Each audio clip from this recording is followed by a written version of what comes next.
Right, I'm videoing this because this has always been it's a nice walk.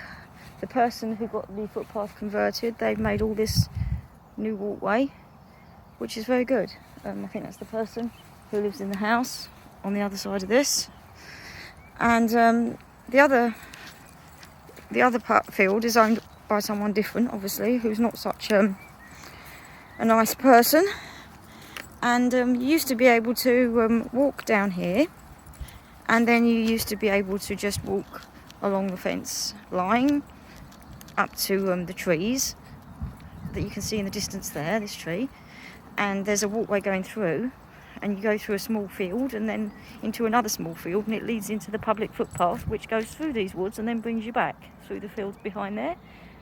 So you've done a kind of circle, which is quite easy if you're disabled or if you've got small children or indeed small dogs and you can't do a long walk. Now what they've done, this is in the past couple of days over Easter. I'm going to show you now. I'm just walking down to it. And this has been like this for years. It's been okay to walk through. So I don't know why. Probably because of the lockdown and a lot of people not caring about the countryside, but that shouldn't affect people who've done no wrong.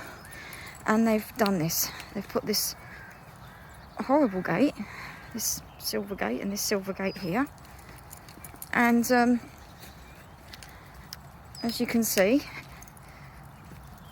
you can no longer walk up this path. That's the path.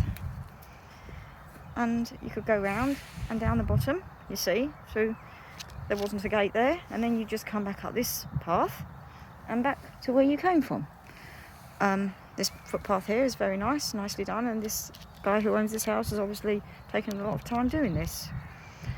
But this has appeared, this gate, and I had to climb over this yesterday because there's no warnings further up on the footpath up there that you can't get through anymore.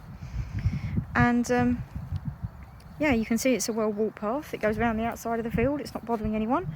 So the guy could very easily, if he is intending, I've never seen animals in it, but if he's intending to put livestock, he could have easily put some sort of electric fencing just going around there.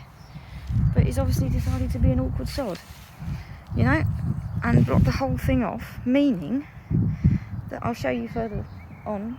Once you get to the end of this footpath here, you're on a single track road with a national speed limit, and it's got all blind bends coming around the corner, so there's nowhere safe to walk, and you either have to walk back up the single track road, which goes behind this hedge line, to get back where you started, or obviously you can turn around and walk back the way you came, which is kind of defeats the issue really, doesn't it?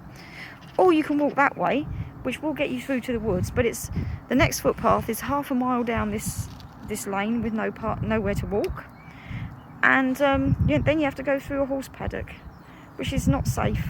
Ideally, horses can be unpredictable. I used to ride them, so I know what I'm talking about. You know, it's not the best thing to walk through a horse field if you can avoid it, which you could when you use this field.